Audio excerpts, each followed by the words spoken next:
Je parlerai de cette troisième catégorie de personnes qui ne font pas prospérer la parole de Dieu, qui ne gardent même pas la parole de Dieu qu'on leur donne. Ils œuvrent pour que les âmes puissent se perdre. Parce que ça existe. Notre Dieu n'a pas parlé de ça dans sa parabole. Mais ici à Bethel, nous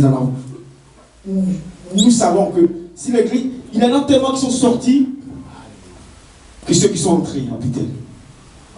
Parce qu'il existe ici à Bethel une troisième catégorie de personnes qui œuvrent pour que les gens puissent sortir de Bethel.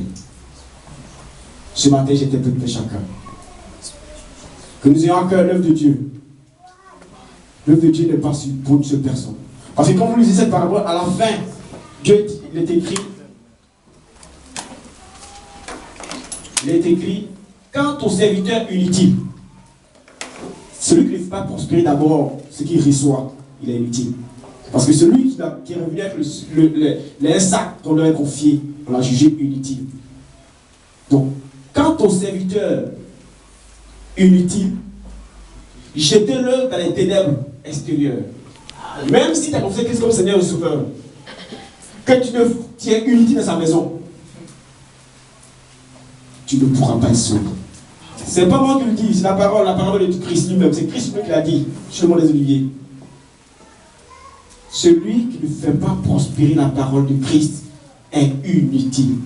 Il est jugé au même niveau que le païen, que celui qui n'a même pas confessé Christ.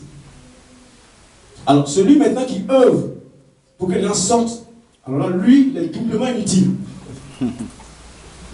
Mais ce matin, je ne vais pas m'attarder sur cette catégorie de personnes, parce que je pense que si nous sommes ici, c'est pour être sauvés, mais aussi sauver d'autres personnes que nous voulons qui gagnent le monde. Ce matin, que chacun de nous puisse être un bon ouvrier.